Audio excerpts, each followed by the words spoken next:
Hey everybody, we are live here for Tuesday Talks. Now, Tuesday Talks is all about getting to know an individual, finding out what makes them tick, what do they care about, how their career reflects that, and what motivates them to keep going.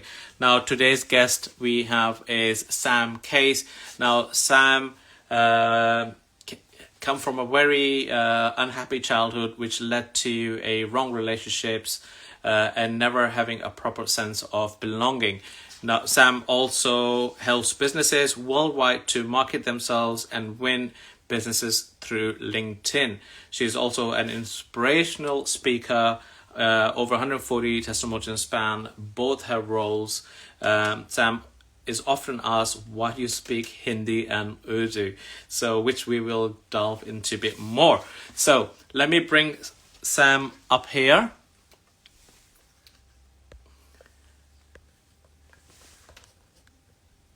Is that Pam?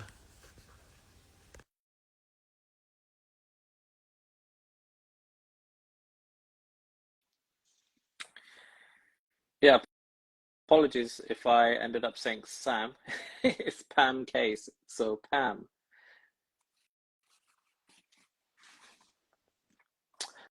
Hi, Pam. How are you doing? Good, thank you. Wonderful, wonderful. Thank you very much for taking the time out and hopping on to Tuesday Talks. Absolute pleasure. So I've done a short introduction for you already, but you're the best person to actually expand onto that and let the audience know who you are, what you do, and the biggest question that everybody has on Tuesday Talks is, why do you do it, Pam? Because I think I'm just a helper, at heart. So when I see people go, wow, that's amazing, and I'm getting such great results, that gives me so much pleasure, I think. Yeah, yeah. That's wonderful, right? That's so how take us through your journey in terms of, uh, who you are now, and where did it all begin after?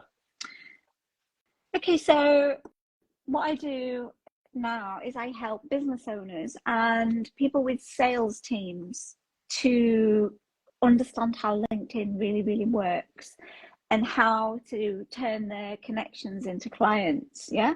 How to turn their LinkedIn network into their blinking net worth, if you like.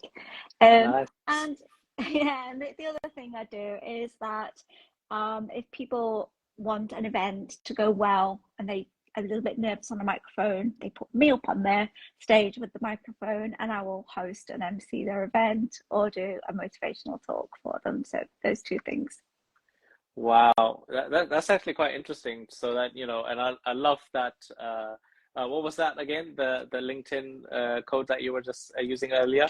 Um, Yeah, turn your LinkedIn network into your blinking net worth. And it's a lot more difficult to say than you think. yeah, exactly. I had to ask you again. So yeah, that's actually quite amazing. So, and obviously you've been helping quite a lot of people to do that, and LinkedIn is quite it's pretty much the professional Facebook, so to speak, right? So where everything professional is happening, connectivity, um, future businesses are being established, and so forth, right? Um, so what we want to start with now is to get to know you a little bit more in terms of, okay, where did how did you start? And now we're going to be touching upon your book as well, which we have co-written as well with other co-authors as well. Mhm. Bias Breakers, which I'm holding here if you're watching us live, but not on the podcast if you're listening, so you can't see, sorry. So Bias Breakers, and you have written a wonderful, wonderful chapter in there. So take us through a little bit of your early journey in terms of, the Pam then to Pam now. Oh, I think that I've always been employed many, many years in huge corporate companies, international companies. And then after I'd had my children, alongside my husband, we started a IT support company. and it was a pilot franchise. And I seemed to be bringing in more business than anybody else. And when I was asked how, I would say, well, it's a combination. I combine LinkedIn as a network with face-to-face networking. And a lot of the people I network with would say to me, can you show me how to do this? And I started to show, right. And then one day, one of the guys I was networking with said, that was incredibly valuable information. You should have charged me for that. And since in the world of corporate, I had been trained to present and to train, I thought, well, this just makes sense. I'm enjoying this. So eventually I formalized it, and that helped so many people to learn how it works, win clients, write with confidence, you know, because I've got a background also. I have a counselling qualification, and I have done a lot of work in marketing and writing. I bring it all in. And yeah, I'm just loving it. That's me. Oh, wow. That's quite good. That's good. That you're able to utilize that skills and now help everybody with that. And so going back towards the book we were looking into. So how did that came about, and you wanted to share that story there? Isn't it strange how networking works? I gosh, it's also tied up, isn't it? Because I am a Hindi speaker, Hindi and Urdu. I love languages. These are the two languages that I love the most. Okay, so I'm going into Clubhouse in lockdown. Yeah, like everybody. yeah, because this is where I can listen to native speakers, which is important in learning a language. But then, of course, when they see you in the audience, because there's a little icon, if people are not familiar with Clubhouse, you can see a little picture of you.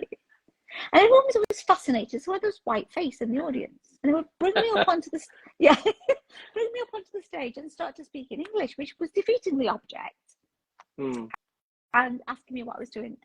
And when I explained, everyone was just so kind, really got me through lockdown, and they would keep asking me back into rooms, which was lovely.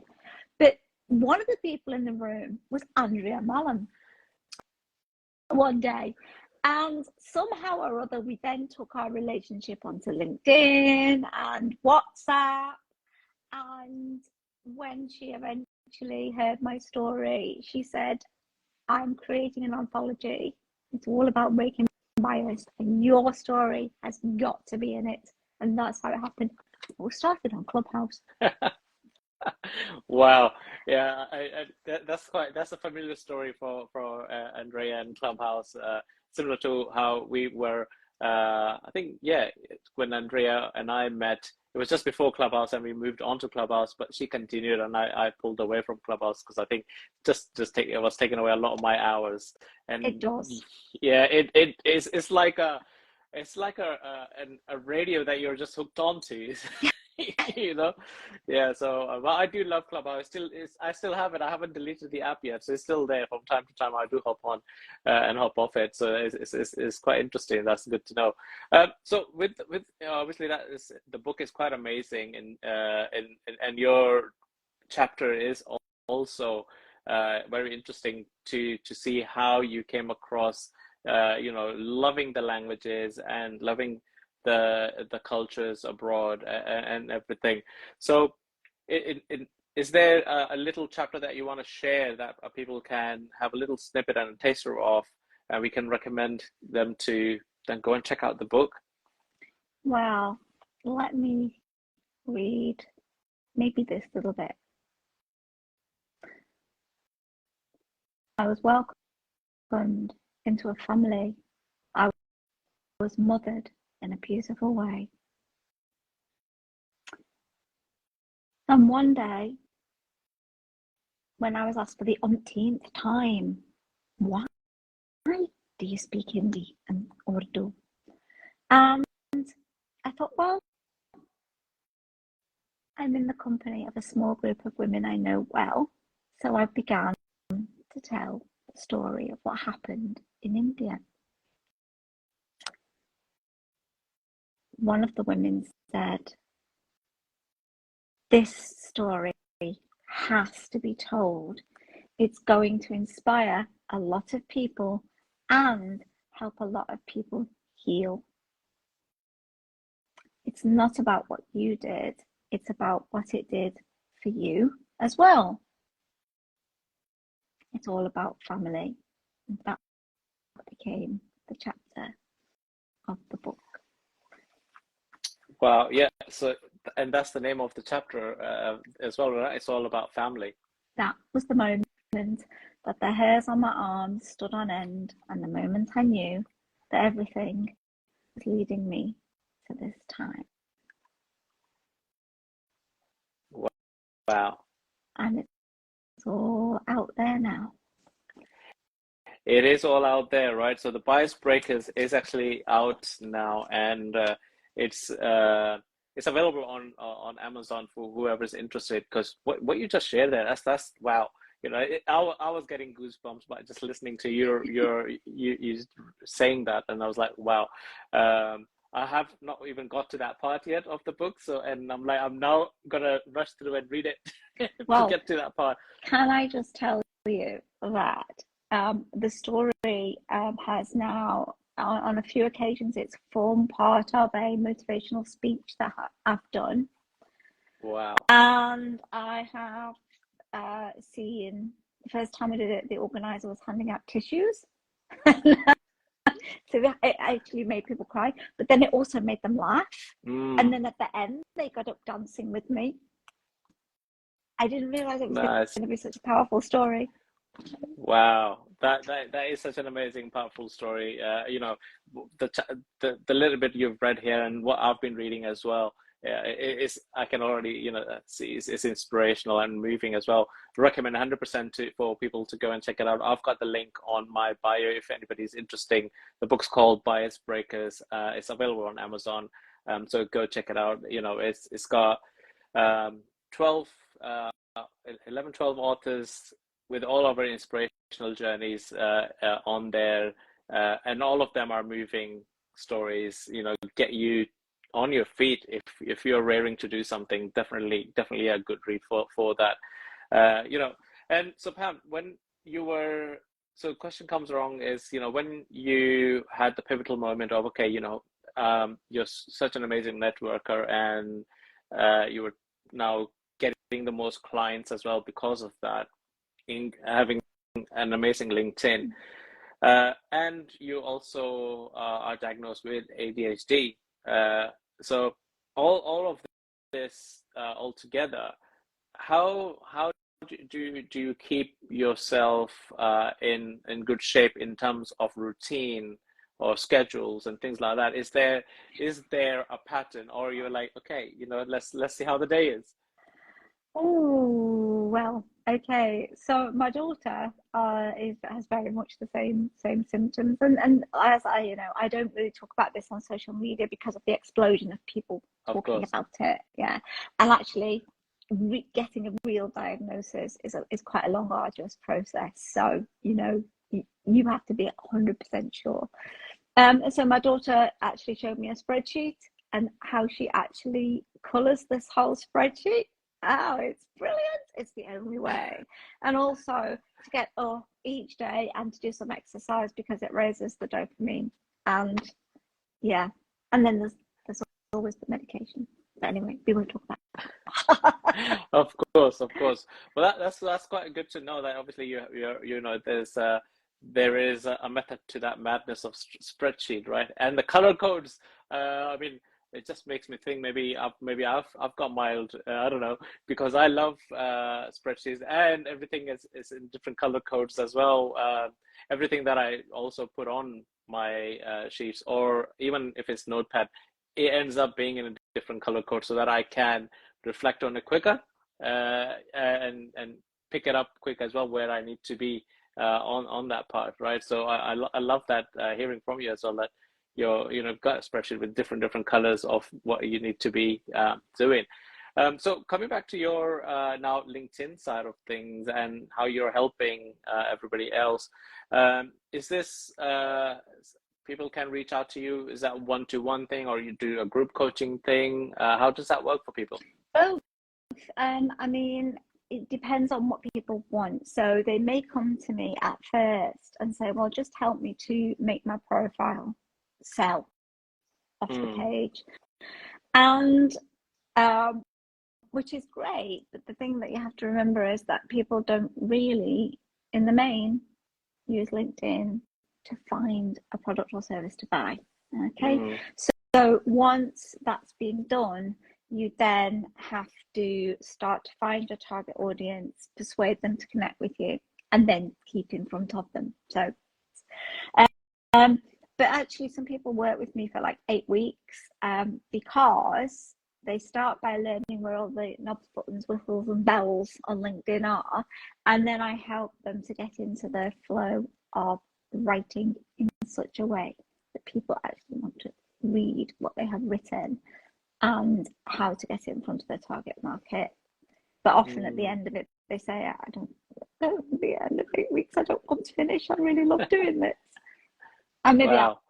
I'll form a club this year for them. I think I have promised them I will look at that. Yeah. And then we can all sort of stay together and keep each other accountable to writing well and learning other social media tricks and things like that.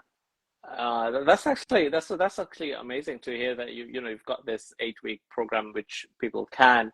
It's an 8 week journey where they can learn how to actually make their Instagram stand out, and then becomes a bit more approachable in terms of readable. So their writing is much more, people want to stop scrolling and read. Is there something you can share as a quick hint for somebody who is looking to jazz up their LinkedIn? They've just got a standard LinkedIn. What can they do to just stand out, like a quick something? Is there some? There is so much, but I would say if you've got the first most important thing is if you have an avatar or a logo as your profile picture, don't. We really need to see you head and shoulders, Mm. yeah, and please look approachable. Never seen anybody on LinkedIn try. It's not very. Oh yeah, yes. Hello. This is a big virtual networking room, and we need to be approachable. What psychologists call non-verbals, Mm. and then make sure that it don't talk about yourself in third person. Everybody knows you have written your about section. Fooling Yes. anybody? Okay, and it's like going into a networking room. If I came into a networking room and you met me and Zishan and said, so what do you do? And I started to say to you, well, Pam Case is, you'd be thinking, this woman's mental. So try not to do that. And yeah, and also be very, very clear about what are the benefits to your particular target clients of working with you. What is it that you're going to do for them? What are you going to solve for them? Mm. Talk about them. Demonstrate that you understand that the particular problems you're going to solve, and that you can. Don't go on about how long you've been in business, what your job title is, how many staff. Nobody cares about that. I just want to know how you're going to help them. Make target clients the focus. I that's quite interesting, and I love this as well in terms of uh, the fact that yeah, the third person is all over everywhere. I'm not too sure who started this trend sometime far back, but yeah, everybody's like, you have to write it this way, because I've heard it a few times. I've been actually told by people as well, some places, you need to write this, write as a third person. So when they are reading it, maybe I don't know, it's the reading thing, or when they're reading it, they read it. Okay, that it comes across that way. Okay, that Yeah. Zishan So is. so almost like it comes across as if you're incredibly important, and that I think people do it so that it makes them look so highly successful that they have to hire a VA to write this, or Mm. somebody else to write this.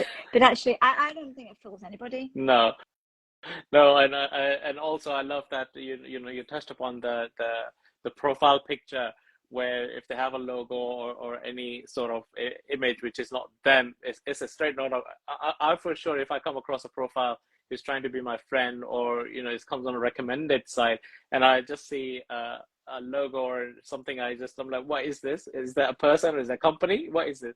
Hey, I would think it's a company, and I'm like, okay, well, company, obviously no point to speak to, because I don't know how who am I speaking to? okay. Imagine you went to a networking event, all right, and at the door, before anybody comes through the door, they take out their roll-up banner and they open it, yeah, and they put it in front of them, and everybody walks into the networking room like this. Yeah. How do you network like that? How do you form relationships? How do people buy into you, brand you? Exactly. Yeah. Uh, it doesn't make any sense, does it? Yeah, So, and I uh, love it as well. And there was a point you were also touching upon, the crossed arm pictures. And then I come across them a lot, but I think it's something which corporate companies have kind of normalized, because when they are doing their photo shoots, especially as well, because I remember from my time as well, is to show the confidence. For some reason, you have to have the crossed arms and the side face like this. You turn yourself on the side and you have your arms. Yeah, exactly. There you got it. You nailed it. And yeah, but when you feel, I think in a corporate website, and it might come across good, because you will have all the shebangs written underneath and what this is for, but not on your profile. If I'm saying, if I come to you with a cross arm saying, hello, my name is Zishan, and who are you? And you're like, well, what? Are you really interested, or are you just like, you're just saying because I just appeared in front of you now, mm. right? So that's how Yeah, yeah. I remember teaching a guy who didn't only have his arms folded like this. Okay, he was behind this big desk as well, and I said, really, you put in a distance. It's psychologically put a distance between you and people, and you're also creating sort of like a barrier. We need to think of LinkedIn not. It's not the same as the website or the leaflets or Mm, anything else. It's kind of like a virtual networking room, and this is all we have to go on. This is the virtual you, mm, I think.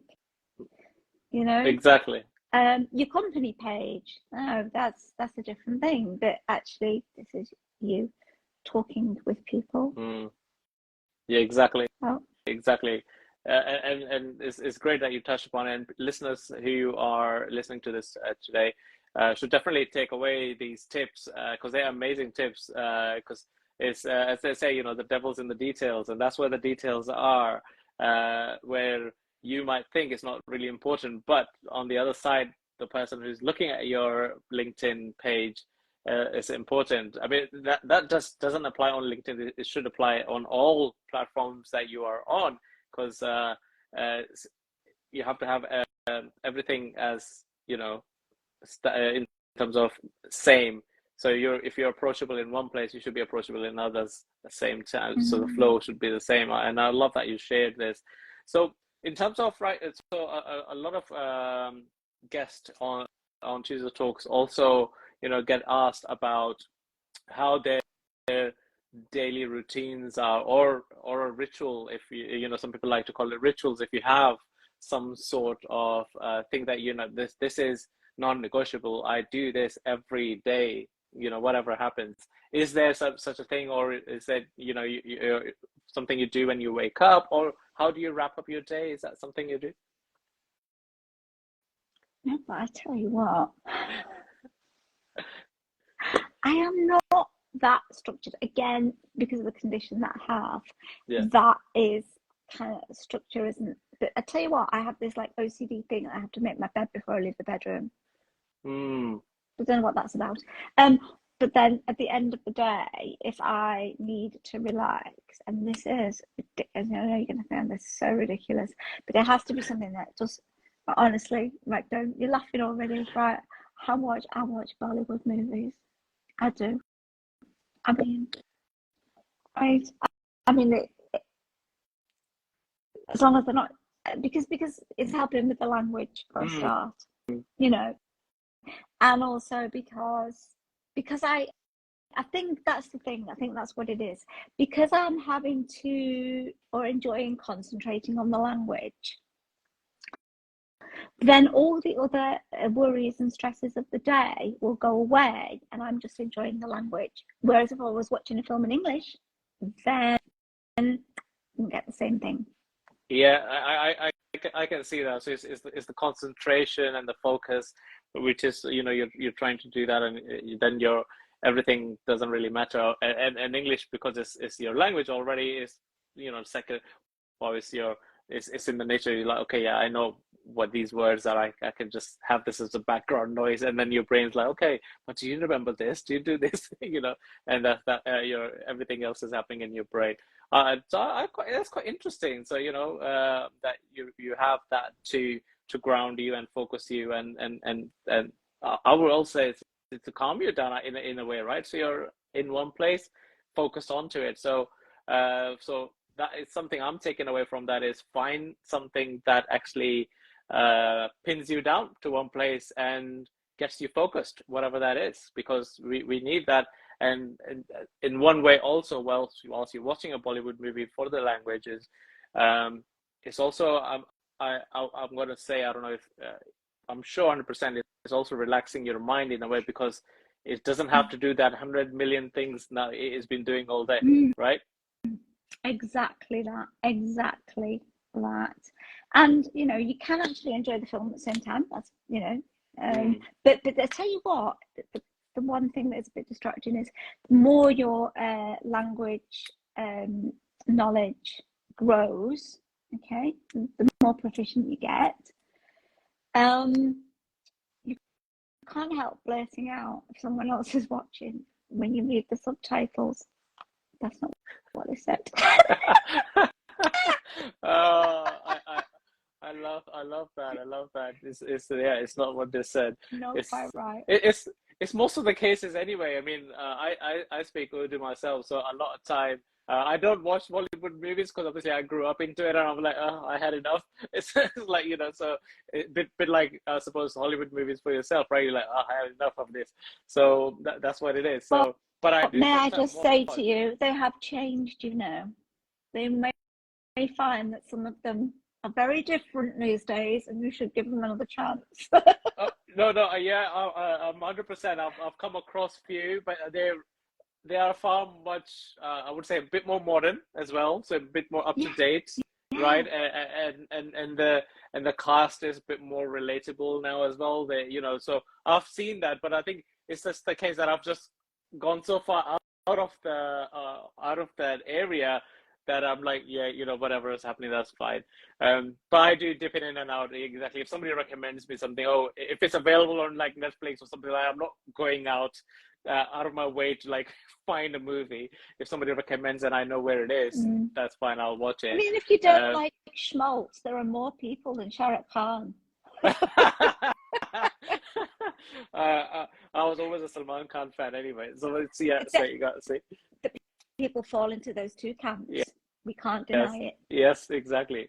Yeah, you either Salman Khan or Shah Rukh Khan. That's it. Yeah. Everybody else is just everybody else. Actually, I'm Irfan Oh, Khan. Let's just leave it there. oh yes, there you go. He's a good character as well. Yes, yeah. Um, This is a so this is, ridiculous conversation. I Get know, back on right? track. Yes, exactly. It's like, I was just about to say, where is this gone now? So we were talking about a ritual or a practice that you do, but well, no, it's good to know, to obviously the listeners who are listening, you can see how one thing leads to another, but it is all topic related. Coming back to what yourself now and your journey with LinkedIn and helping everybody to optimize their LinkedIn to get the best out of it. How can they now? How can they sign up to it? Is there a place they can go or reach out to you? Best place would be, I know, LinkedIn, obviously, Yes. but Yes, absolutely. Just send me a connection request. You see, the worst thing you can do to anybody on LinkedIn is to connect up with them and then immediately send them a sales message. oh, I've never yes, met anybody who likes receiving those. There is a much better way. It must work for someone. But out of every maybe 100 messages they send, they might get one. But it's horrible. So that's something that I won't do to anybody. Yeah. And also I've got something in the region of 15,000 connections, which makes them, if you connect with me, your second degree connections, and you are then like they're that bit closer to you. And then when you do a little search for your target market, you search amongst your second degree connections, you're going to have many more to search through to find them. Interesting, interesting. I think I'm just thinking of I need to book a call with you sometime shortly. Sometime soon. I need to sit down as well and understand. Although I don't use LinkedIn in terms of that because I do have a full-time role, and the LinkedIn is designed for that role there. You know, just keeps that side there, so I can't do a lot of stuff. Although everything else I'm doing, it doesn't interfere with the full-time role, but it still is just a full-time role page. So it just talks about that with my working company. But yeah, so anybody that just brings me to and reminds me. So anybody who has a work LinkedIn, you know, like they work for a company and they have this professional page, how can they now make themselves also stand out if they were to stand out as a candidate for other recruiters? Yeah, for other recruiters. For other recruiters. So okay. So in the settings, you can actually, well, it's actually underneath your profile picture. You can actually say that you are open to being recruited, open to work, and it doesn't show on your profile. But recruiters have a special package which is very powerful and only available to them. Costs them quite a lot of money.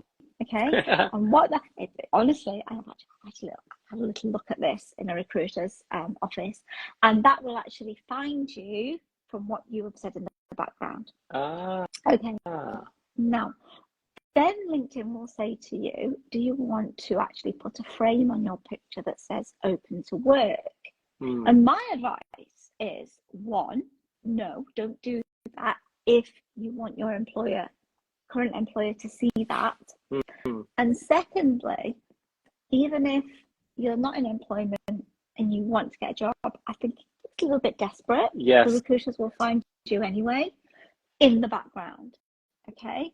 So better to optimize your profile to not talk about you, but talk about what you understand a potential employer would want from you. Yeah. And what you will bring to the table for them. Okay. You often see this: unexperienced, insert job title, with a demonstrated history of. If I was an employer, I think I'd like somebody who didn't just do that and did something a little bit more individual, creative. Then just put that on. So and make sure that your phone number and your email address is in there. Also, check out that jobs tab.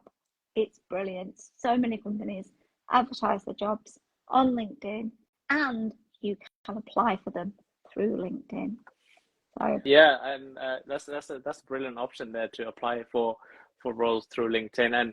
And a biggest takeaway from what I just had now here, and everybody listening to it might be the same as well, is that recruiters have the ability to know you are available or you're looking with that tab on, which is secretly at the background. So even if you are employed and you are browsing, let's say you want to see what potential you can be out there, you are able to do that, and see what comes your way. This is something and I love that you touched upon that little banner around the picture. I personally find it weird anyway when I come across, and I've got quite a few people in my LinkedIn, and I come across, I'm like, wow, that as you said, that just comes across as desperation. We know you're available. Do you know that a lot of people get that wrong? Okay, and they put that on when they are actually a business owner, and what they think it means is, I'm open to taking clients on, Well, of course you are. You've got a Your business. business, So, exactly. yeah, right. So it looks a little bit, again, desperate. And I always want to phone them up and say, will you please take that off? Because it looks as if your business is failing and you just want a job. It's not good. And you do see people make that mistakes. Mm. That's the best thing I've taken away from this as well for people who are looking to, you know, and are still in employment to do certain things, you know, because LinkedIn is one thing people are always tiptoeing on if they have a role and they want to see what else they can do better than what currently they are. The So thing that's is, brilliant to know. as well, you know, if you know the kind of company that you want to work for,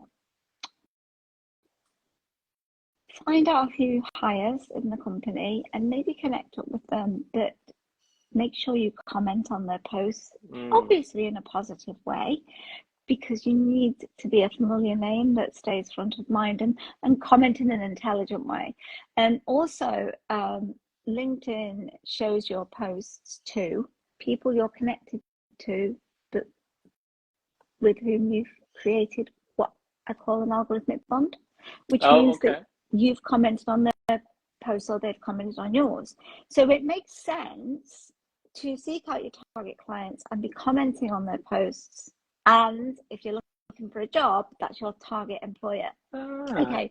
It's quite interesting. So then when you start to write posts that show that you are, I mean, this word passionate, I mean, it's overused, isn't it? Everybody uses it. And somebody once said, I don't know who, don't tell me you're a comedian, make me laugh. Okay. So instead of saying I'm passionate about, show it and maybe write posts about that thing. And then, because employers will check out what you're posting as well, but also get conversations going on those posts. If you don't make conversations happen, LinkedIn shows them to no one. So make sure that you're getting conversations going and that you've commented on your target market or target employers' posts, so that LinkedIn will show the post to them and you stay in front of mind as well. I really love that. That's brilliant. So, and I think we will wrap this up with this amazing share that you've just had there. So before we wrap up, you know, I ask all my guests, what would you like to leave our guests with as a wrap up comment? In terms of the Bias Break book, yeah. Okay. Well, my story in the book, it demonstrates what can be done when we cross barriers, perceived barriers of if someone is a different race, a different culture, a different gender, okay? If you're a little bit afraid of approaching them because of that, or because of what you might have heard, then go and educate yourself, because when we educate ourselves, we can then wage peace. And then we are no longer afraid to cross those perceived barriers and do works of kindness to other people, because the world is a family and we should treat each other kindly. There are lots of other books you can read, and in Bias Breakers I do actually give a list of some of the books I've read to educate myself, and just remember that Rosa Parks brought about change by sitting down, and we must all stand up for people like her. I love this. I love the best wrap up comment to go for this so far, right? This is amazing. Thank you very much, Pam, for your time and sharing such an amazing journey and LinkedIn pointers. I'm sure everybody is listening to this and watching this live on LinkedIn on Instagram now would be, you know, pen and paper ready to have everything down. So this is going to be anybody who has been listening to this episode, and whether that's live on Instagram now or as a podcast, which is going to be done later on in a few months' time. If you had any inspirational moment or a spark, then you thought, you know, this, I didn't know this, and I had few already as well. And I'm definitely, when I get the chance, booking that call with you to sit down and understand a little bit. Soon. Yeah. Yeah. So, for people who've been listening to this today, it's your duty now to share this episode with whomever that popped in your mind, or you think that should be listening to this because you got inspired by it. So we need to share that inspiration with others, because we don't know who's woken up or gone to bed thinking of a better day. And if you had inspiration with this episode, it will create that inspiration within them as well. And that's all we need to do is create inspiration so that they can take the step they are thinking of taking the step. Pam, thank you very much for your time and an amazing story and wonderful, fantastic tips for LinkedIn. Thank you very much. Thank you so much for having me. I'll send you some film recommendations. Thank you. Everybody else, thank you very much. We will see you next Tuesday as well. Bye. Okay, bye.